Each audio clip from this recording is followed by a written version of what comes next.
Assalamualaikum warahmatullahi wabarakatuh. Hi everyone, and welcome back to my YouTube channel. In today's video, we're going to explore how to seamlessly integrate AWS Cognito into your applications using Terraform.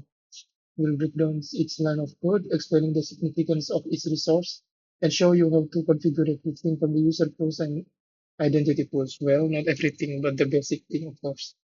Whether you're a beginner or experienced developer, this tutorial will give you a clear understanding of how to manage user authentication and authorization in AWS. Make sure you to stick around till the end. And if you find this video helpful, don't forget to hit the like button and subscribe for more in-depth tutorial. This really helps this channel grow. Let's get started and deep right into it. So this is what I'm going to do today.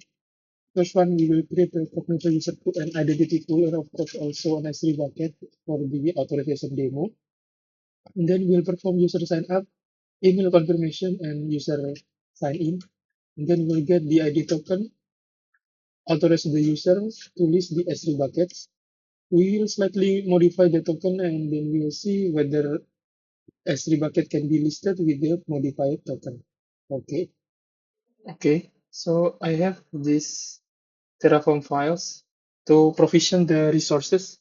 This block specifies the AWS provider and the region where the resources will be created.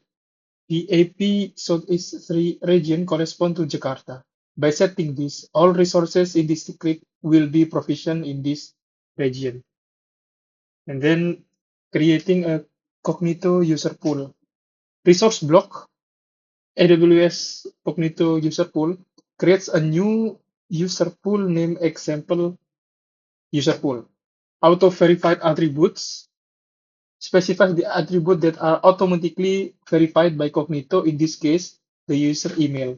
Schema defines the attribute for the user pool. Here, it specifies a username attribute of type string and cannot be changed after being set. Mutable equals false. Username configuration configures the username settings. Case sensitive equal false means username are case insensitive. Admin create user config configures user action, configures user creation, allow admin create user only equals to false, means that users can sign up themselves without an admin having to create their account. Then I'll create user pool client. This resource block creates a client for the Cognito user pool. This client application allows user to authenticate. Name, this is the name of the user pool client. So in this case, I took example user pool client. User pool ID associates this client with the user pool created earlier using its ID. Generate secret indicates whether to generate as client secret. Here it is set to false. Explicit auth flows, it means that specifies the authentication flows allowed for this client. Allow user password auth, allow user to authenticate using a username and password. Allow refresh token auth, allows the user to refresh token. Then we create AWS Cognito identity pool. This resource block creates a new identity pool named example identity pool. So allow unauthenticated identities equal false, specifies whether to allow unauthenticated identities. Here it is set to false. It means that only the authenticated users can access AWS resources. Cognito identity providers links the identity pool to the Cognito user pool client. For client ID, this is the ID of the user pool client. The provider name, this is the provider name for the user pool in the specified region, constructed using the user pool ID. Server-side token, ensure that server-side token validation. And here I create the AWS IAM role. So the principal is Cognito Identity Amazon AWS.com. This is the action, and I want to take a look to these conditions. Conditions string equal Cognito Identity Amazon AWS.com colon AUD. For the action that is allow, which is STS assume role with web identity. Conditions specifies the condition under which the role can be assumed. String equals the condition that must be met, ensuring the audience, this one, AUD matches the identity pool ID for any value string like this condition, ensuring the authentication method AMR authentication method includes authenticated. For above IAM role, I create IAM policy. This is just a simple policy that is to allow S3 list everything, S3 list star for a resource star. And then I attach the policy, and then I also attach the authenticated role, and then let's output everything. Okay, I forgot to create S3 bucket, so let me create that first.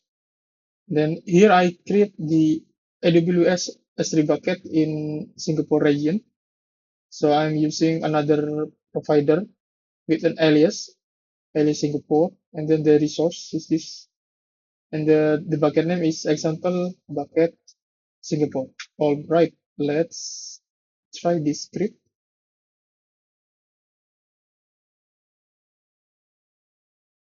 I type Terraform apply auto approve.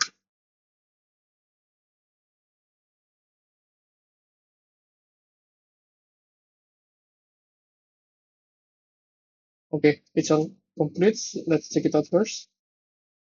Okay, so example user pool is created, and then we see that there is no users, and then the identity pool also created. Okay, the resource creation is succeed. Now I have these Python files. If you scroll down, then you will see the sign up, confirm sign up, and then the sign in progress. So first we need to sign the user up. So I'm using this username, test user, password, and email. Oh yes, I forgot that you need to copy these values to this .env files. Let's copy this. Then that's okay, I think. So let's try our Python script. Let's register a user, run main. Okay, user sign up is successful. So we need to open this inbox to see whether there is a confirmation email from AWS. Yes, there is a verification code from AWS. Let's open this and let's copy this code and paste it here. So 443.715, block this, and let's confirm sign up. Let's run. Okay, confirmation is successful. Now let's see what happened in AWS console. So user pools, sample user pool. Let's refresh this. Okay, there's one user, test user. The email is saya@mailinator, and then the confirmation status is confirm, and as email is verified. Yes. Okay, so the user has successfully signed them up and confirmed the email. And then let's continue our code to get the ID token and access token. And then save the token to ID underscore token.txt. Let's run this. Okay, there is an error. I believe that I blocked the 2 lines of code, and then let's run again. Okay, there is no error. So we got the token. Let's decode the token at JWT website. This ID token, and I paste the code here.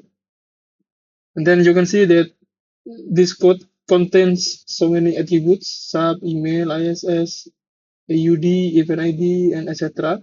Basically, this tells that